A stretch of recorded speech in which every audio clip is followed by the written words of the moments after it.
maybe the winter weather that's looming doesn't have you excited, but that's okay. We have something else to look forward to. Saturday, that's right. The Lions will be making their first playoff game against the Washington Commanders. We were waiting for this announcement for a couple days. And hopefully getting another win to continue on here. But old school Lions fans know these teams have some postseason history. Not and easy. Andy has made me a little more nervous this morning talking Just about realistic. it here. I am like, realistic, come on, right? Lions. Right? And this whole season for the Lions, let's not kid ourselves, has been about crushing the past, slaying old demons.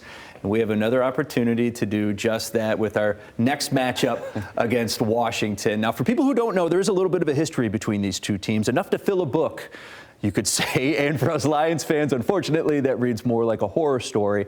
But hopefully we can finally get our happy ending this Saturday. So let's do a quick recap of last night's game first between Washington and Tampa Bay. Rookie quarterback Jaden Daniels has been a standout star all season long, and Sunday night's matchup was no different. Daniels threw for nearly 270 yards, 2 touchdowns, all of that leading up to this last-second field goal to win them the game.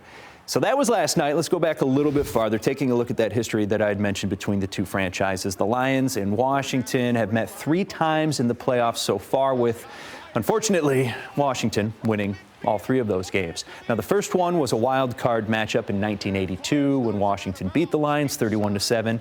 We lost another wild card matchup in 1999. And as for that third loss, well, you can ask any longtime suffering Lions fan about that one.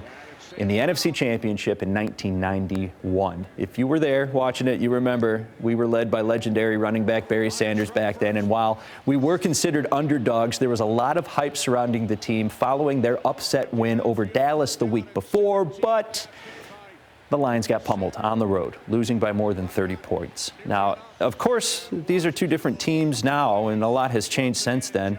And the new-look Lions faced off against this new-look Washington franchise as early as recently as 2022. We won that one by 9 points. And some more good news, it seems more likely that Detroit will have one of our best weapons back in the lineup this week. Head coach Dan Campbell said star running back David Montgomery is expected to play against the Commanders this weekend. He's been on the bench for the last 3 weeks, suffering from an MCL injury. So that is huge news. And that upcoming divisional round playoff game is this Saturday night at 8 o'clock. Circle your calendars, cancel all your plans, and tune in because you can watch it right here on Fox 17. Reporting out of breath here in the studio, Andy Curtis, back to you two.